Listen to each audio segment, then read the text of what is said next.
سامعین، یہاں الحمدللہ مقتدر علماء ہمارے مابین تشریف فرما ہیں. انہی میں سے پہاڑوں پر سے تشریف لائی شخصیت بھی ہیں جن سے میری مراد حضرت مولانا محمد الیاس صاحب قاسمی حفظہ اللہ ہیں. آپ ضلع الور کے دینی تعلیمی بورڈ کے صدر محترم ہیں. آپ کے زیر نگرانی اس وقت تحصیل ٹپوکڑا میں تقریباً 250 مکاتب چل رہے ہیں. آپ ٹپوکڑا تحصیل کی مرکزی جامع مسجد کے امام و خطیب ہیں. آپ پہاڑوں پر کے تحصیل ٹپوکڑا کے تمام مدارس و مکاتب کے سرپرست ہیں. اسی طرح آپ تحفظ ختم نبوت کے بھی صدر ہیں. الغرض آپ دور حاضر کی ایسے انقلابی شخصیات میں سے ایک ہیں جو ہمتن اپنی توجہات سے قوم کو راستہ دکھاتی ہے. ماشاءاللہ بچوں کے پروگرام کے بعد اب ہم تاثرات کے مرحلے میں داخل ہو رہے ہیں، جہاں سائل و حکم حضرات اپنے مفید خیالات اور آراء کا اظہار فرمائیں گے، اور ساتھ ہی ہم مہمانان گرامی سے بھی درخواست کریں گے کہ وہ اپنے تاثرات اور دعاؤں سے ہمیں مستفید فرمائیں. آئیے اس مرحلے کا آغاز کرتے ہیں اور ان بزرگوں کی قیمتی باتوں سے فیضیاب ہوتے ہیں. قبل اس کے کہ ہم تاثرات کی طرف بڑھیں، میں دعوت دوں گا مکتب کے ذمہ دار حافظ محمد آصف صاحب ابن حاجی یاسین مرحوم کو کہ وہ تشریف لائیں اور پہلے خطبہ استقبالیہ پیش کریں. الحمدللہ رب العالمین والصلاة والسلام علی سید المرسلین وعلی آلہ واصحابہ اجمعین. اما بعد، تمام تعریفیں اس رب العالمین کے لیے ہیں جس نے انسان کو لقد خلقنا الانسان فی احسن تقویم کے شرف سے نوازا، اور درود و سلام ہو اس نبی کریم صلی اللہ علیہ وسلم پر جو وما ارسلناک الا رحمتا للعالمین کی عملی تفسیر بن کر تشریف لائے. گرامی قدر صدر عالی مقام،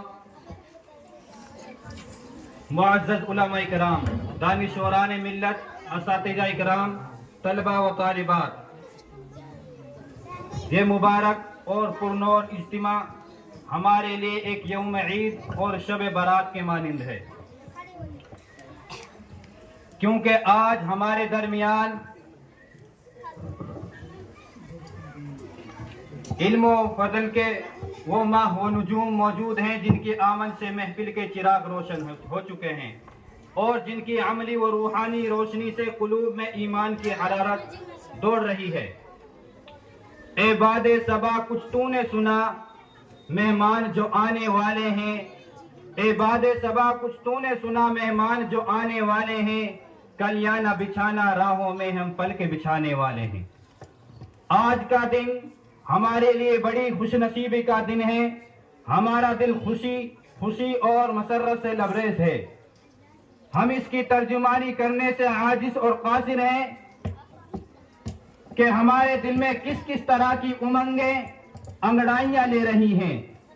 آخر ایسا کیوں نہ ہو، کیونکہ ہمارے درمیان ایک بہت ہی عظیم شخصیت تشریف فرما ہے جن کی سرپرستی میں آپ کا مکتب رشید علی بنات دن بدن اپنے مقاصد حسنہ میں کامیابی کی راہیں طے کرتا نظر آ رہا ہے، جن سے میری مراد حضرت مولانا مفتی مسعود صاحب دامت برکاتہم العالیہ، مقیم حال ساؤتھ افریقہ، جانشین مفتی اعظم میوات ہیں.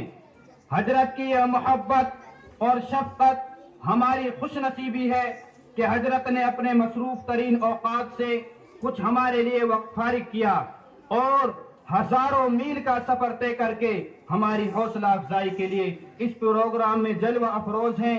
ہم اپنی طرف سے، تمام حاضرین کی طرف سے، بالخصوص سننے والی ماں اور بہنوں کی طرف سے دل کی گہرائیوں سے استقبال کرتے ہیں. اسی طرح ہم تمام علماء اکرام اور معزز مہمانان اکرام کے بھی نہایت مشکور ہیں جنہوں نے ہماری دعوت پر لبیک کہا اور اپنی شرکت سے اس جلسے کو زینت بخشی. آج کے اس روز محفل میں ایسے جید اساتذہ اکرام بھی تشریف فرما ہیں جنہوں نے ہمیں زیور علم و ادب سے آراستہ کیا اور اپنی شفقتوں سے پروان چڑھایا. بالخصوص مدرسہ ابی بن کعب غاسرے کے ناظم تعلیمات حضرت مولانا حمزہ صاحب ابن مولانا شیر محمد امینی دامت برکاتہم عالیہ اور استاد حدیث و فقہ مفتی افضل صاحب ہماری محفل کو رونق بخش رہے ہیں۔ ہمیں یہ بھی سعادت حاصل ہو رہی ہے کہ اسٹیج پر وہ بزرگ ہستیاں جلوہ افروز ہیں جنہوں نے اپنے اپنے علاقوں میں دینی تعلیمی خدمات انجام دینے میں نمایاں کردار ادا کیا ہے۔ حضرت مولانا مفتی ارشد صاحب محتمم مدرسہ منبع العلوم گوالدہ جو جمعیت علماء ہند کے دینی تعلیمی بورڈ سے وابستہ ہیں، آپ نے ضلع الور بالخصوص تحصیل ٹپوکڑا کی مساجد و مکاتب میں تعلیم و تربیت کا جو عظیم نظام قائم کیا ہے وہ کسی تعارف کا محتاج نہیں۔ حضرت مولانا صابر صاحب ناظم اعلیٰ دارالعلوم سیدنا بلال رضی اللہ عنہ ناخنول جن کا نظامی تعلیم و نصاب انتہائی منظم اور مؤثر ہے، ہم ان علماء کرام کی تشریف آوری کو اپنے خوش بختی سمجھتے ہیں اور ان کا تہ دل سے شکریہ ادا کرتے ہیں۔ مکتب رشید للبنات کا مختصر تعارف۔ یہ جلسہ مکتب رشید للبنات کی ترقیات اور اس کے عجائز کا آئینہ دار ہے۔ اس مکتب کی بنیاد حضرت مفتی عبدالرشید مالپوری نور اللہ مرقدہ کی یادگار میں حضرت مولانا مفتی مسعود صاحب دامت برکاتہم کی سرپرستی میں 23 شعبان المعظم 28 مارچ 2022 کو رکھی گئی۔ الحمدللہ اس مکتب میں تقریباً 40 بچے طلبہ اور 100 طالبات زیر تعلیم ہیں۔ 3 معلم اور 2 معلمہ یعنی اساتذہ میں مفتی عامر عثمانی مولانا عبدالجبار صاحب اور متکلم محمد آصف شامل ہیں۔ نیز گزشتہ سال سے مولانا ذاکر ساحل کی زیر نگرانی میں شعبہ انجمن قیام میں کامیابی سے جاری ہے۔ یہاں دینی تعلیم کے ساتھ عصری علوم کتابت اور خطابت پر بھی خصوصی توجہ دی جاتی ہے اور آئندہ سال عربی چہارم خیاطی یعنی سلائی اور دیگر ہنرمندی کے شعبے بھی شروع کیے جائیں گے انشاءاللہ۔ یہ حقیقت کسی سے مخفی نہیں کہ علم کا چراغ روشنی تو دیتا ہے مگر اسے جلائے رکھنے کے لیے تیل بھی درکار ہوتا ہے۔ ہمارے اس مکتب کی صورتحال یہ ہے کہ بلڈنگ کے اعتبار سے ہمارے پاس کچھ بھی نہیں، نہ کوئی مضبوط دیواریں، نہ پرسکون کلاس روزمرہ، نہ ہی وہ بنیادی سہولیات جو ایک تعلیمی ادارے کے لیے ضروری ہوتی ہیں۔ لیکن ہمارے ہمتیں بلند ہیں، ہمارے ارادے پختہ ہیں اور ہمارا یقین اللہ کی رحمت پر مضبوط ہے۔ ہم نے طے کر لیا ہے کہ وسائل کی کمی ہمیں اس مشن سے نہیں روک سکتی۔ ہم نے ٹھان لیا ہے کہ جب تک سانس باقی ہے تعلیم کے اس چراغ کو بجھنے نہیں دیں گے۔ یہ چند کمزور دیواریں اور چھوٹی سی جگہ ہمیں ہمارے خوابوں کی تعبیر سے نہیں روک سکتی۔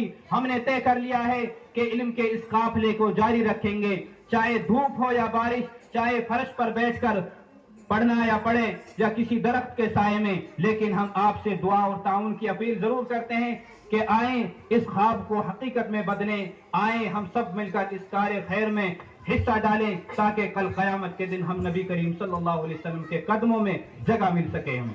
آخر میں ایک بار ہم پھر اپنے تمام مہمانان کرام کا شکریہ ادا کرتے ہیں اور دعا گو ہوں کہ اللہ تعالیٰ اس مکتب کو دن دوگنی رات چوگنی ترقی عطا فرمائے، اسے علم و عمل کی روشنی میں منور رکھے اور ہمارے مہمانوں کو دارین کی کامیابی نصیب فرمائے۔ آمین وآخر دعوانا الحمدللہ رب العالمین۔ ماشاءاللہ ہماری یہ بابرکت مجلس اپنے مراحل کو بخوبی طے کر رہی ہے۔ چونکہ وقت کم ہے اور ہم چاہتے ہیں کہ پروگرام کو جلد مکمل کیا جائے، اس لیے تاثرات کے مرحلے کو مختصر مگر مؤثر انداز میں پیش کیا جا رہا ہے۔